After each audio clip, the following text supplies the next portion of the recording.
Use होता है। 3-4 languages हैं जो मुझे पता है अभी कि इसमें सेम मेथड यूज होता है, तो ये करना है आपने। उसके बाद क्या है s1.id101, तो ये क्या है, ये डायरेक्ट एक्सेस हो रहा है क्योंकि आपने यहाँ पर प्राइवेट नहीं लिखा। अगर आप प्राइवेट लिखते तो ये क्या होता, एक्सेसिबल नहीं होता। तो ये क्या है, आपने सिंपल लिखा है।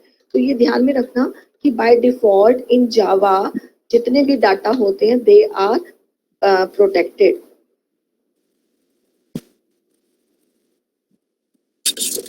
तो यहाँ पे क्या है, आप कोई वेरिएबल जो आप यहाँ पे फील्ड ले रहे हैं, इन फील्ड्स के साथ आप कोई ना तो आप पब्लिक यूज कर रहे हो ना प्राइवेट यूज कर रहे हो, तो बाय डिफॉल्ट जो होता है ये प्रोटेक्टेड होता है। और ठीक है, और प्रोटेक्टेड डाटा को आप इस तरह से एक्सेस कर सकते हो, ये मैं आगे आपको बताऊंगी। एक्सेस, अभी रुक जाओ प्रशांत। एक्सेस मॉडिफायर्स में आपको ये टॉपिक कंप्लीट हो जाएगा तो मैं एक्सेस मॉडिफायर बताऊंगी, उसमें मैं आपको बताऊंगी कैसे होता है। ठीक है, बस आपने अभी यही ध्यान में रखना है। तो यहाँ पे क्या है, आपने क्या किया, इन दोनों वेरिएबल्स को क्या किया, एक्सेस कर लिया। ये दोनों फील्ड जो है दे आर डायरेक्टली एक्सेसिबल। इस क्लास में ये एक्सेसिबल है, हमने इस तरह से कर लिया इसको एक्सेस। तो यहाँ पे हमने वैल्यूज असाइन की, यानी कि जो ये S1 ऑब्जेक्ट है इसमें मेमोरी एलोकेट है for ID and for name, तो ये वैल्यूज डायरेक्टली इसमें सेव हो गई, वैल्यू स्टोर हो गई इसमें। तो यहाँ 101 होगी, इसमें सोनू ये वैल्यू स्टोर हो गई। ठीक है, तो यहाँ पे जब हम डिस्प्ले करवाएंगे प्रिंट एलन से तो ये वैल्यू डिस्प्ले हो जाएगी। उसके बाद नेक्स्ट मेथड आता है object and class initialization through the method. ये हम C++ में ये वाला मेथड भी कर चुके हैं। इनिशियलाइजेशन थ्रू मेथड कैसे कर सकते हैं, जो आपने स्टूडेंट क्लास लिया है इसके अंदर आप एक मेथड डिक्लेयर कर रहे हो, मेंबर फंक्शन डिक्लेयर कर रहे हो, उसमें क्या करोगे आप, थ्रू दी आर्ग्यूमेंट ये वैल्यूज इनिशियलाइज कर रहे हो यहाँ पे। अब ये आर्ग्यूमेंट कब आपने पास की, बेटे आप प्लीज म्यूट कर लीजिए सभी students, there are some disturbance, thank you. तो इसमें क्या है, हम यहाँ पे दो मेंबर फंक्शंस ले रहे हैं, इनको मेथड्स भी बोलते हैं। एक में डिस्प्ले कर रहे हैं वैल्यू, एक में हम इनिशियलाइज कर रहे हैं। तो ये आपने C++ में भी किया हुआ है पहले से। तो हमने क्या किया, एक ये क्लास ली, दूसरी क्लास हमने ये वाली ली है। इस क्लास में हमने क्या किया है, मेन फंक्शन के अंदर हमने दो ऑब्जेक्ट्स डिक्लेयर किए हैं, क्रिएट किए हैं, S1 एंड S2। S1 में हम जब S1 को हम कॉल कर रहे हैं, ठीक है, इसमें हमने फंक्शन कॉल किया इंसर्ट रिकॉर्ड, तो इसमें हम ये वैल्यू पास कर रहे हैं। इसी तरीके से S2 जो ऑब्जेक्ट है उसमें भी हम इसको कॉल कर रहे हैं, तो ये वैल्यू हमने पास की है। यानी कि जो ऑब्जेक्ट है S1 they have their on memory for data, और S2 they have it has their on memory, यानी कि S1 S2 both have on memory for roll number and name. तो यानी कि यहाँ पे जब आप इसको इंसर्ट रिकॉर्ड को कॉल करोगे तो ये वैल्यू 11 यहाँ पे पास होगी और करंट आर्ग्यूमेंट यहाँ पे पास होगी। तो ये वैल्यू जो है यहाँ पे रोल नंबर में असाइन हो जाएगी, यानी कि 11 यहाँ आ जाएगा, और नेम वैल्यू जो है वो यहाँ पर साइन हो जाएगी। तो ये इस फंक्शन के थ्रू। उसके बाद जब S2 फंक्शन कॉल होगा तो ये 22 वैल्यू जो है फिर से यहाँ पर पास होएगी, यहाँ पे 22 वैल्यू आ जाएगी और यहाँ पर RN आ जाएगा। तो यहाँ पे 22 ये और RN यहाँ पर पेस्ट हो जाएगा। तो जब हम कॉल करेंगे डिस्प्ले इंफॉर्मेशन तो अपने रिस्पेक्टिव वैल्यूज को डिस्प्ले करेगा, और S2 डिस्प्ले इंफॉर्मेशन है, ये अपने रिस्पेक्टिव वैल्यू को डिस्प्ले करेगा। ओके, तो ये है इनिशियलाइजेशन बता दी। थर्ड इनिशियलाइजेशन है through the constructor. Okay, constructor जो है ये क्या होता है एक्चुअल में, आप C++ में पहले कर चुके। Constructor is a similar like a method but it has some difference. Difference क्या है इसके अंदर कि the name of constructor is same as that name of class. एक आपने ये चीज किया है, ठीक है। और कंस्ट्रक्टर कॉल कब होता है, इट इज ऑब्जेक्ट। जब हम ऑब्जेक्ट क्रिएट करते हैं तो ऑटोमेटिकली ये कॉल होता है, ये भी आप लोगों को पता है। उसके बाद क्या होता है, memory is allocated, memory for object is allocated in the memory. ये किस लिए यूज होते हैं, मेमोरी एलोकेशन के लिए यूज। उसके बाद एक ये आपने क्या हुआ है, it is a special type of method which is used to initialize object. Initialize का मतलब होता है वैल्यूज को, आप फील्ड्स को इनिशियलाइज कर रहे हो। ओके, तो ये कब यूज होता है, कैसे करते हैं, न्यू कीवर्ड के टाइम पे होता है, ठीक है। तो every time an object is created using new keyword at least one constructor is called. चाहे आपने कंस्ट्रक्टर बनाया है या नहीं बनाया है तब भी कॉल होता है कंस्ट्रक्टर। अगर आपने कोई कंस्ट्रक्टर क्रिएट नहीं किया है, जैसे C++ में था डिफॉल्ट कंस्ट्रक्टर कॉल होता है, ठीक है। डिफॉल्ट कंस्ट्रक्टर क्या होता है, जो क्लास का नाम होगा, सपोज क्लास ए आप ले रहे हो, आप क्या होता है, आपने कोई कंस्ट्रक्टर नहीं बनाया, लेकिन ये क्या करता है, एक डिफॉल्ट कंस्ट्रक्टर जो एम्प्टी कंस्ट्रक्टर होता है उसको कॉल करता है, कंट्रोल ऑटोमेटिकली ये कॉल हो जाता है, चाहे आपने यहाँ पे लिखा है या नहीं लिखा। There are main two type of constructor. First is no argument constructor. No argument constructor को डिफॉल्ट कंस्ट्रक्टर भी बोलते हैं, और दूसरा क्या होता है, पैरामीटराइज्ड कंस्ट्रक्टर होता है, जिसमें आप आर्गुमेंट पास करते हैं। दो टाइप के कंस्ट्रक्टर्स होते हैं। बिल्कुल, रूल्स क्या है कंस्ट्रक्टर को क्रिएट करने के। First rule is constructor name must be same as its class name, it is already understood. दूसरा, constructor must have no explicit return type. Constructor का कोई रिटर्न टाइप नहीं होता, जैसे आप मेंबर्स लेते हो उसका रिटर्न टाइप लेते हो इंटीजर, फ्लोट, कैरेक्टर, लेकिन इसका रिटर्न टाइप हम नहीं लेते। Third, a Java constructor cannot be abstract, static, final and synchronized, ठीक है। तो ये स्टैटिक, फाइनल नहीं होता और सिंक्रोनाइज भी नहीं होता। ये सिंक्रोनाइज का टॉपिक आगे आएगा तब आपको समझ में आएगा, ठीक है। फाइनल का मतलब, फाइनल आपको याद हो कि इसके अंदर कॉन्स्ट कीवर्ड नहीं यूज होता, कॉन्स्ट कीवर्ड नहीं होता। कांस्टेंट के लिए अगर आपने C++ में पढ़ा होगा कि आप फंक्शन को कांस्टेंट कर सकते हो, डिक्लेयर कर सकते हो, तो इसमें ना तो आप स्टैटिक डिक्लेयर कर सकते हो कंस्ट्रक्टर को, ना फाइनल वो डिक्लेयर कर सकते हो। They are the rules, okay. तो उसके बाद आता है टाइप्स ऑफ कंस्ट्रक्टर्स। तो मैंने आपको अभी बताया है, एक होता है default with no argument constructor, दूसरा होता है पैरामीटराइज्ड कंस्ट्रक्टर। जैसे कि आपको पहले बता दिया है कि अगर क्लास के अंदर कोई कंस्ट्रक्टर होगा भी नहीं तब भी कंपाइलर क्या करता है, ऑटोमेटिकली एक डिफॉल्ट कंस्ट्रक्टर क्रिएट कर लेता है। अगर है तो बेस्ट है, अगर नहीं है तो वो ये वाला कंस्ट्रक्टर क्रिएट करता है। This is called default, Java default constructor, ठीक है। व्हाटएवर आप कैसे डिफॉल्ट कंस्ट्रक्टर बना सकते हो, कैसे बना सकते हैं हम, ये सिंटेक्स है, क्लास का नाम लिखेंगे, पैरेंथेसिस स्टार्ट, ठीक है, curly bracket begin, curly bracket and, इसके बीच में कुछ भी कंटेंट लिखना चाहते हो आप लिख सकते हो। जैसे ये है क्लास बाइक, ये क्लास का नाम है। अब इसके अंदर हम क्या ले रहे हैं, कंस्ट्रक्टर क्रिएट कर रहे हैं, this one, the name of constructor is same as the name of class, there is no return type of constructor, ये आपको पता है पहले से। अब इसके अंदर हम क्या डिस्प्ले करें, simple system out dot println created. Obviously constructor value के लिए होता है तो कुछ भी लिख लो, हम तो एक तरह से एग्जांपल ले रहे हैं, ठीक है। आगे और एग्जांपल करेंगे उसमें डिफॉल्ट कंस्ट्रक्टर और क्लियर होगा। तो यहाँ पे ये वैल्यू लिख ली है। अब क्या है, आपने ये क्लास बनाया, अब आप क्या कर रहे हो, मेन फंक्शन ले रहे हो। मेन के अंदर क्या कर रहे हो, आपने मेन लिया, इसके अंदर आपने क्या लिखा, बाइक 1 बी न्यू बाइक। तो आपने क्या किया है, यहाँ पर बी नाम का एक ऑब्जेक्ट क्रिएट किया है। जैसे बी नाम का ऑब्जेक्ट क्रिएट किया, ऑटोमेटिकली ये बाइक 1 कंस्ट्रक्टर को कॉल कर लेगा, तो ये वाली वैल्यू डिस्प्ले हो जाएगी, ठीक है। आपके लिए मैं एक और चीज बता देती हूँ कि इसमें दो चीजें हैं। एक तो ये है कि आपने क्लास बनाया, क्रिएट किया, उसके बाद आप क्योंकि मेन बना रहे हो, मेन को आप किसी क्लास में लिख सकते हो। बस ये है कि जिस जहां पर आप मेन लिख रहे हो, जिस क्लास के अंदर मेन लिख रहे हो, अब आपने अपने प्रोजेक्ट का नाम भी वही रखना है, यानी कि बी प्रोजेक्ट का नाम होगा, ये कंडीशन ध्यान में रखना। तो बी ही प्रोजेक्ट का नाम होगा आपका। तो इसके अंदर आपने मेन लिया, तो आपने ऑब्जेक्ट क्रिएट किया, इसके अंदर यहाँ पे आपने ये मेथड इस वे में किया। एक चीज आपने ये याद रखनी है, आप ये वाला भी कर सकते हो। दूसरा एग्जांपल है, आप इस तरह से भी कर सकते हो, यानी कि आपने एक ही क्लास ली, इसी क्लास के अंदर आपने सारी कोडिंग की और मेन मेथड भी इसी क्लास के अंदर ले लिया, ठीक है। तो ये भी आप कर सकते हो कि सेम क्लास के अंदर ही आपने फंक्शंस लिए, ठीक है, क्योंकि क्लास है, क्लास में मेथड्स होते हैं, तो क्लास के अंदर जो भी फंक्शंस होंगे they are known as their methods. ठीक है, आपने मेन लिया, मेन फंक्शन लिया, ठीक है, और इसके अंदर आप इस तरह से कर सकते हो, यानी कि इसके अंदर ही आपने क्या कर लिया, ऑब्जेक्ट क्रिएट कर लिया। This is also possible. ठीक है, तो आपके ऊपर है आप कौन सा एग्जाम्पल लेना चाहते हो।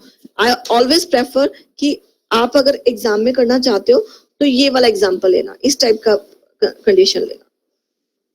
एक आपने क्लास अलग से ले ली, क्योंकि हमें थोड़ा सा सी प्लस प्लस को ध्यान में रखना है माइंड में, तो आपने एक अलग से क्लास ली, ठीक है, मेन को एक सेपरेट क्लास में आपने यूज किया। एक तो मेथड ये, मैंने इसके एग्जांपल्स आपको ऑलरेडी करवा चुकी हूँ। दूसरा आपको ये मैं आपको एग्जांपल दिखा रही हूँ जो इसमें लिखा हुआ है, इसमें कोडिंग है, कि आपको पता होना चाहिए कि हम ऐसे भी कर सकते हैं। ठीक है, इसमें क्या है, एक ही क्लास के अंदर आपने फंक्शंस लिए और आपने क्या किया, इसी के अंदर आपने क्या कर दिया, मेन फंक्शन को यूज कर लिया। ठीक है, आप ऐसे भी कर सकते हो, it is not invalid, it's a valid. Okay, तो दोनों है, बट मैं आपको प्रेफर कर रही हूँ सेकेंड वाला, आपने ये वाला करना है एग्जाम्स के पर्पज से, पर आपको ये भी पता होना चाहिए दिस इज पॉसिबल।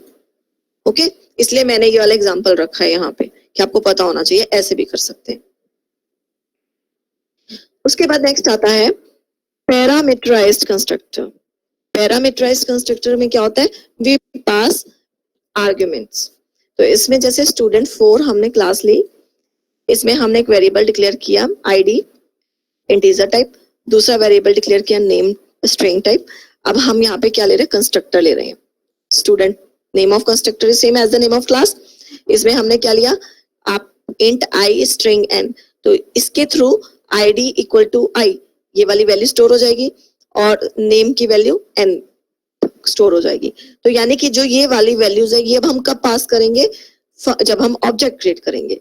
तो देखो सेम क्लास के अंदर इन्होंने लिया हुआ है void display, तो ये हमने डिस्प्ले के लिए फंक्शन बना लिया।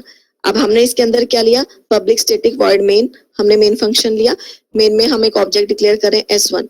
तो अब हम कैसे कर रहे हैं, यहाँ पर पास कर रहे हैं वैल्यूज, ये ध्यान रखना बस। ठीक है, इस तरह से पास करते हैं, जावास्क्रिप्ट पाइथन में भी ऐसे ही करते हैं।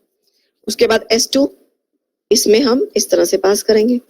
ठीक है, ये मेथड बहुत सी लैंग्वेजेस में कॉमन है। तो अब इसको जब हम S1 को कॉल करेंगे, क्योंकि जैसे ही आपने ऑब्जेक्ट क्रिएट किया ऑटोमेटिकली इट कॉल दी किसको, it call the constructor and this values passes as an argument.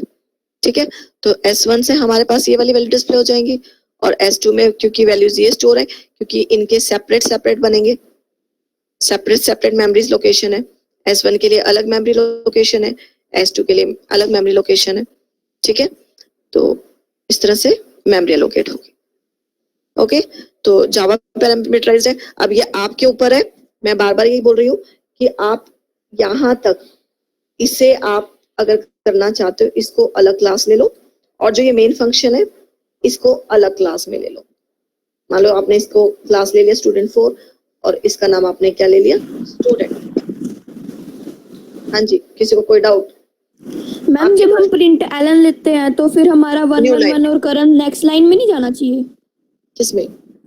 जैसे 111 फिर नेक्स्ट लाइन में करंट, ऐसे नहीं प्रिंट होना चाहिए? नहीं नहीं नहीं बेटा, प्रिंट एलन में देखो आईडी प्लस नेम, प्लस का मतलब है तो ये जो प्लस होता है यहाँ पे कॉन्केटिनेशन का काम कर रहा है, तो ये आईडी और नेम जो है ये सेम लाइन में प्रिंट होगा। जो प्रिंट एलन है ये इसके लिए है, इसके लिए। ठीक है, ठीक है, प्लस का मतलब है कनकैटिनेट, आईडी को इसने नेम के साथ कनकैटिनेट कर लिया। Okay, yes ma'am. उसके बाद नेक्स्ट टॉपिक आता है कंस्ट्रक्टर ओवरलोडिंग। ये भी आप लोग सी प्लस प्लस में कर चुके हो कि हम एक साथ दो कंस्ट्रक्टर ले सकते हैं। एक मिनट,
ओके, लेट्स स्टार्ट। तो कंस्ट्रक्टर ओवरलोडिंग क्या होता है कि आपने कंस्ट्रक्टर डिक्लेयर कर दिया एक से ज्यादा, जैसे फंक्शन ओवरलोडिंग होता है same name with multiple purpose, यानी कि आप डिफरेंट आर्ग्यूमेंट्स डिफरेंट टाइप्स के बेसिस पे आप क्या कर सकते हो, फंक्शन को ओवरलोड कर सकते हो। इस तरीके से हम कंस्ट्रक्टर को भी ओवरलोड कर सकते हैं। तो इसमें क्या है, यहाँ पर हमने ये आर्ग्यूमेंट कंस्ट्रक्टर कॉल किया, ठीक है, सेम चीज।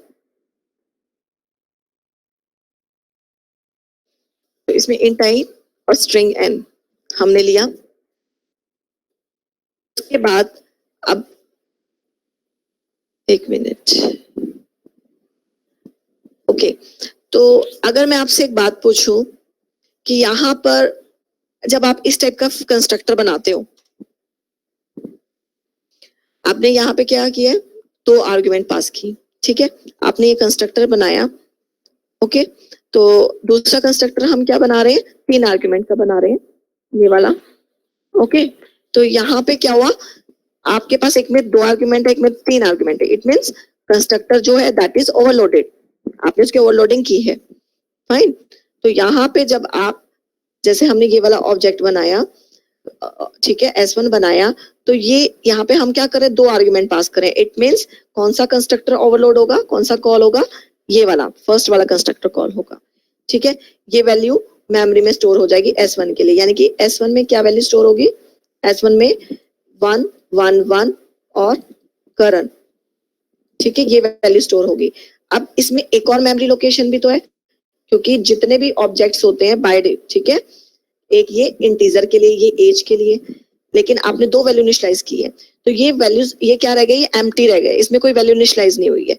तो बाय डिफॉल्ट जो इंटीजर होता है इट होल्ड जीरो वैल्यू, तो इसमें जीरो वैल्यू स्टोर होगी। ओके, उसके बाद जब आपने दूसरा ऑब्जेक्ट बनाया S2, तो S2 की भी अपनी मेमोरी होगी, आईडी के लिए, नेम के लिए, एज के लिए। तो इसमें क्या वैल्यू स्टोर हो जाएगी, 222 RN। ओके, तो जब हम S1 को डिस्प्ले करेंगे तो ये वाली कौन सी वैल्यू देगा, ये हमें ये वाली वैल्यू देगा 111 करंट 0, क्योंकि आपने पास नहीं किया वैल्यू इसमें। तो ये बाय डिफॉल्ट, क्योंकि जब आपने कोई भी वेरिएबल डिक्लेयर करते हो तो by default it store 0। Okay, तो S2 जो है, S2 में क्या वैल्यू स्टोर हो जाएगी, 222 RN and 25। Okay, this is the example of constructor overloading. Okay,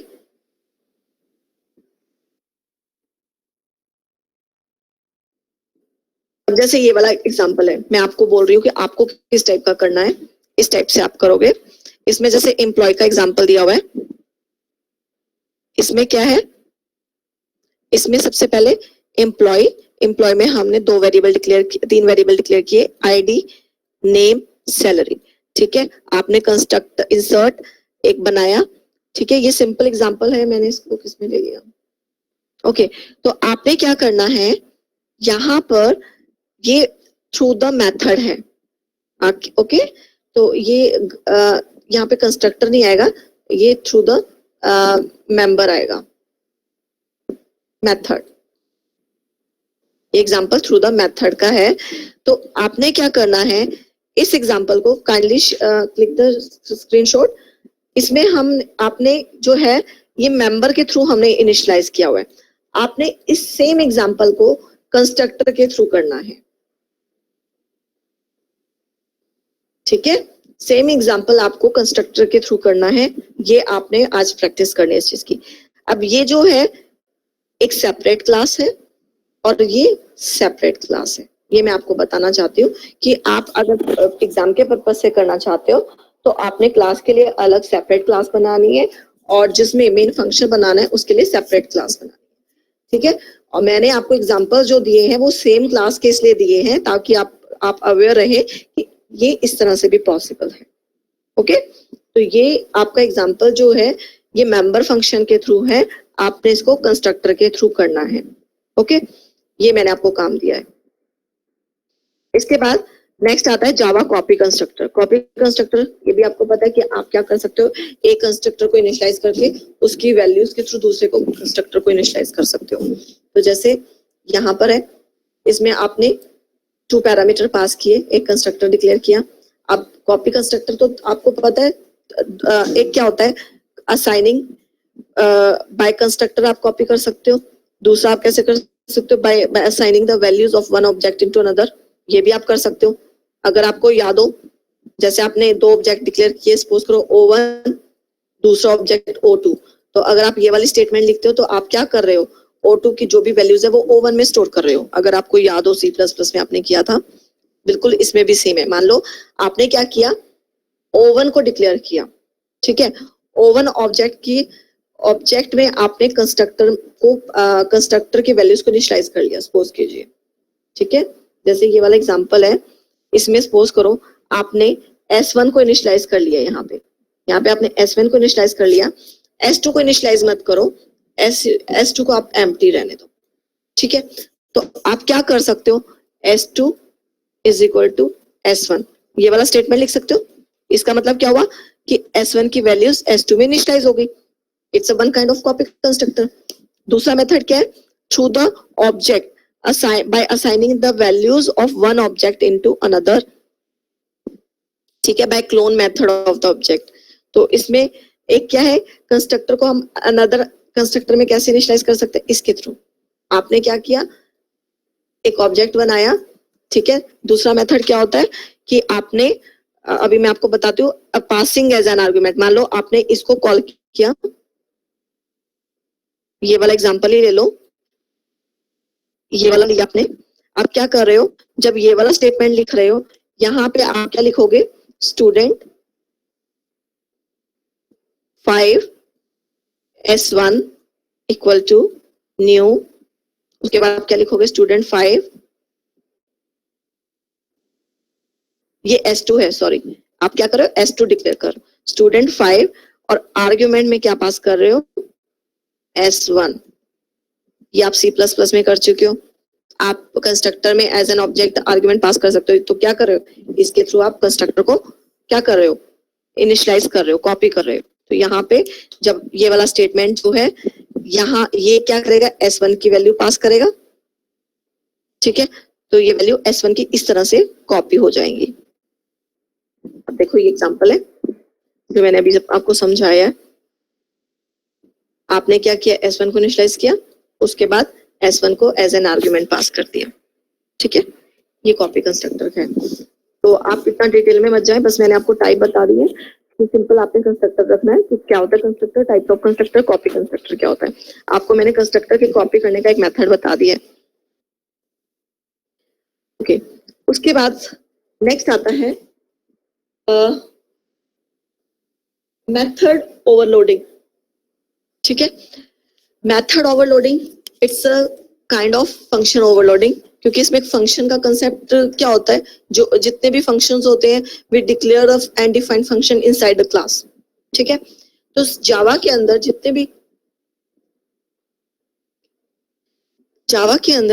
जितने भी फंक्शंस होते हैं, all these functions are defined in a class. तो जितने भी फंक्शन अब हम डिफाइन कर रहे हैं क्लास के अंदर, तो हम उनको क्या कहेंगे, they are refer as a method, ठीक है। हम जावा में फंक्शन बोलते ही नहीं हम, क्योंकि वो मेथड ही है, क्लास के मेथड है, इसलिए हम मेथड बोलते हैं इसके अंदर, ठीक है। तो इसमें हम फंक्शन ओवरलोडिंग का कंसेप्ट क्या होता है, it is called as method overloading. तो मेथड ओवरलोडिंग आपको पता ही है किस तरह से करते हैं जावा के अंदर। जैसे आपने फंक्शन ओवरलोडिंग किया है कि सेम नेम यूज करो, बट नंबर ऑफ आर्ग्यूमेंट्स आप चेंज कर सकते हो या टाइप ऑफ आर्ग्यूमेंट चेंज कर सकते हो, ठीक है। ये क्या हो गए आपके ओवरलोडिंग के कंसेप्ट हो गए। Sequence of data type of parameter, आप सीक्वेंस को चेंज कर दो, जैसे पहले इंट लिख लिया, फ्लोट लिख लिया, बाद में आप फ्लोट लिख लो, इंट लिख लो। ये तीनों मेथड्स हैं, आप जैसे मर्जी कर सकते हो इसके अंदर, ठीक है। तो इसमें ये एग्जांपल है, जैसे ये दिया हुआ एग्जांपल डिस्प्ले ओवरलोड। इसमें हमने DISP एक फंक्शन लिया, इसमें हम करेक्टर टाइप आर्गुमेंट पास कर रहे हैं, ये वैल्यू डिस्प्ले कर रहे हैं। सेम फंक्शन हमने बनाया, ओके। अब इसमें हम 2 आर्गुमेंट पास कर रहे हैं और वैल्यू डिस्प्ले कर रहे हैं। अब हमने क्या किया, एक अलग क्लास ले ली, सेपरेट क्लास ले ली। सेपरेट क्लास के अंदर हमने क्या किया, मेन फंक्शन लिया। मेन फंक्शन में हमने ऑब्जेक्ट डिक्लेयर किया, ठीक है, ये ऑब्जेक्ट डिक्लेयर किया। अब हम क्या करें, सबसे पहले हम इस ऑब्जेक्ट के थ्रू जब सिंगल आर्गुमेंट पास करेंगे तो ये फर्स्ट वाले को कॉल करेगा, 2 आर्गुमेंट पास करेंगे तो ये सेकंड को कॉल करेगा। वही वाला कंसेप्ट जो आपने C++ में किया, ठीक है। आई थिंक आज के लिए